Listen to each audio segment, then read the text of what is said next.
everybody, and welcome to the Enterprise Suite System Manager demonstration. Okay, we're going to sign in as user code admin UK. We're going to use the demo corporation and connect via the local area network. Okay, right. Let's go into the System Manager module. Okay, so if you've been looking at the other modules, you'll see that it's the same sort of layout. You've got a workflow menu, you've got your dashboards, you've got reports, you've got business intelligence. So on the business intelligence in the system manager, what you've actually got is volume of customers, inventory items, suppliers. So basically, you can see how many customers you're adding every week or every 2 weeks or every 4 weeks. Same with suppliers. So you can see what if your database size is changing. It's going to pre-warn you that obviously you're going to run out of disk space, and it also sort of tells you, what from a performance point of view, do you need new hardware? Okay, right. So let's look at some of the static data in here, like countries as an example. We've auto set up every country in the world. So let's look at the United Kingdom. Okay. So within the United Kingdom, we've obviously got the ISO letter codes, the current default currency, the default language, and we decide whether something is a searchable postcode or not. So what that means is, do we track a database, a postcode database with this particular country? Yeah. If I look at the United States as an example, we do have the US postal code database already embedded in the system. Okay. Payment terms. You can obviously set up as many payment terms as you want. Let's pick on this particular one. This is net 30 with 2% discount if you pay within 7 days. You decide whether it's based on net days, end of month, calendar month, or seasonal. And if it's seasonal, obviously you specify a date. You then decide, how many days the actual terms are. And if there's any settlement discount, is it based on an amount or a percent? And if you calculate interest on overdue debts, what percentage that interest is. Okay. We also have shipping methods. Okay, so it's not just kind of, £10 shipping, away you go. You can actually base your shipping methods, okay, based on weight, order value, by a percentage of the order value, or by an amount range. So, for example, this is a weight range. So if the order is between 1 and 10 kilograms, we charge £10. If it's between 11 and 20, we charge 20. A good one for value might be that if the value of the order is over a particular amount, let's create a new one. So value delivery, and this will be based on order value. Yep. So if I say, right, if it's £1 to £500, they've got to pay £10. Over £500, they get it free. Okay. Okay, what else have we got in here? Multi-currency. We had a quick look at this in our accounting demonstration. Yeah, but essentially, if I pick on the US dollar, okay, we've got a symbol, we've got an exchange rate, and how we'd actually like the figures to be formatted. We can also see a currency history. So I know I changed the euro one earlier. So if I look at the euro, let's change this to 1.8 this time and save it. And then you can actually see a change of currency. So you can see it was 1.45 at one point, and it was 1.5, it was 1.7 at 1.8. So you can actually see the history and date and time it was changed. Okay. Other static data is things like source, when you're actually doing an activity or whatever, or an opportunity. The most important areas in System Manager, I think, are the user role and setting up a new company. Okay, so let's have a look at user role.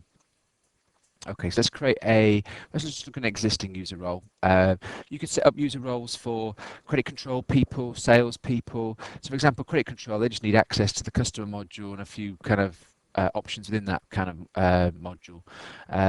This is a way of tailoring the menu effectively. And then what you do is you create a user and tie them to a particular user role. It's a far easier way of creating menus. All right, so in this particular user role, we've decided that users that are attached to this user role will have access to the customer supply and inventory module. So if I double click on the customer module, it will then bring up the menu in the customer module. Okay, so I'm going to decide that um, the users that use this are not allowed to create RMAs. Okay, so if I right mouse click on RMA and say disable. Okay, now the thing about disabling is what it does is it still shows it on their menu, but they can't actually click on it anymore. Okay, if I do the same with credit memos but hide it, okay, what happens now is that they won't actually see it on their menu at all. So you can do that with every option. Okay, you can do it with all the dashboards. And so if I look at business intelligence, you can decide which business intelligence screens they've got access to, what reports they've got access to the same way. And what you can also do is if I click on the customer, you can actually bring up the form, okay, that actually they would get when they activate the customer option. And this is the form that comes up, okay, but it's a lot different than normal because it's got all these extra buttons on it because each area is a plugin. Okay, so what we can do is drag and drop fields off. We can hide tabs. Okay, so for example here, let me look at the buttons here. What have I got? Customize layout. Okay, so I can decide to add fields. Okay, or I can take away fields. And I can do that for all areas and for all fields in the database. Okay, so what I can also do is I can highlight that particular tab and say hide that tab. So that won't show on their particular customer form when they see it. This is, in a lot of other systems, this is what a programmer would have to have done for you. But this means that end users you may get a reseller to do this for you, but essentially it means that you could do it. It's not that difficult to do. And so what it means is people in this user role can have different forms to see exactly the same data as everybody else. Okay. Right, the other main thing here is the company wizard. I'm not going to show you the new company wizard because obviously I don't want to create a new company, but I'm going to show you as a company checklist. Okay, so this is so if you want to create a new company, this is exactly the same routine that you'd go through. Okay, and it's just a way to remind you of all the things you need to do. Okay, so these are all the things I need to do. If I was creating a new company, I'd type the name and address in, the country, the registration number, all that sort of stuff. I would also put what the home currency was, what the language was. I'd also put my logo in here. Okay, so when I put my logo in there, it puts it across all my reports, all my stationary layouts automatically. Okay, and then I'd click create database and it would create me a new company database. Okay, now as I go next, it then says, well, which payment terms do you want? Okay, and by using the new or edit buttons, okay, it means that you can edit the ones you've already got or delete the ones you've already got, yeah, or add new ones. Okay, and all it does is it's just taking you through all the items that you need to look at. So payment terms, payment groups, yeah, accounting periods, yeah, which accounting periods you want to set, which nominal codes do you want, what preferences do you want, okay. Other things in here are, if I just go down to, let's say, customer and customer detail, okay, yes, you can create a new customer using the new company wizard, okay. Yes, you could edit an existing one, but you've also got another little button here now, which is the import button.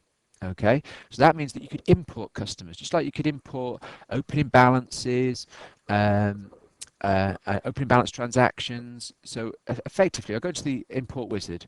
You can import stuff from accounting, which are the budgets and journals. Okay, you can import stuff for CRM, which are contacts, leads, and prospects. Okay, you can import stuff for customers, which are customers and opening balances. Same with supplier, and same with inventory. Okay, let's look at CRM for the moment, and let's try. I'll come back to import routines in a moment. Okay, but essentially, this whole company setup wizard is to remind you that you need to do some things, yeah, and get them all done. Now, you don't have to do them all here. All you need to do here is create the new company database and finish. Done. And then you can go into each individual module and into the setup and enter opening balances or change the preferences. Yeah, it's up to you how you want to do it. Okay, right, so let's just go back into System Manager and our import wizard separately. Okay, and look at, let's say, CRM leads. Okay, so I'm going to try and import a database of prospects. Okay, now we did something called create template, and what this was designed to do was to help you when you actually get your data in a spreadsheet or whatever. Okay, help you know what fields you could actually import. Okay, so this launches Excel, and what it's saying is, if you want to import prospects, yeah, make sure the prospect name column is called prospect name. Okay, we don't expect you to fill this sheet out. What we're doing is we're saying this is the name that you need to use on top of the column if you want to import data to that field. And what we try to do is include all the fields that you could possibly want to import a prospect. Okay, now let me get a file, hopefully, that I've already created. And um, okay, prospects. Okay, so here's some data that I've taken straight out of a competitive product, 950. Okay, and basically,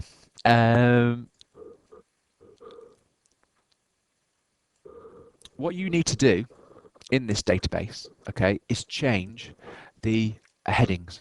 Okay, so if I'm going to, this is the customer base out of line 50, but essentially, if I want to import these as prospects, then what I would do is I would have to write prospect code.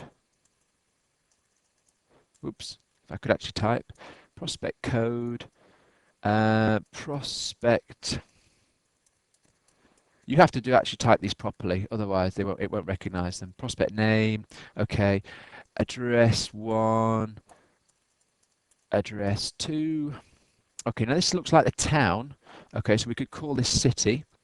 And that does look like county, so we could call it county. And that looks like postal code, the postal code field.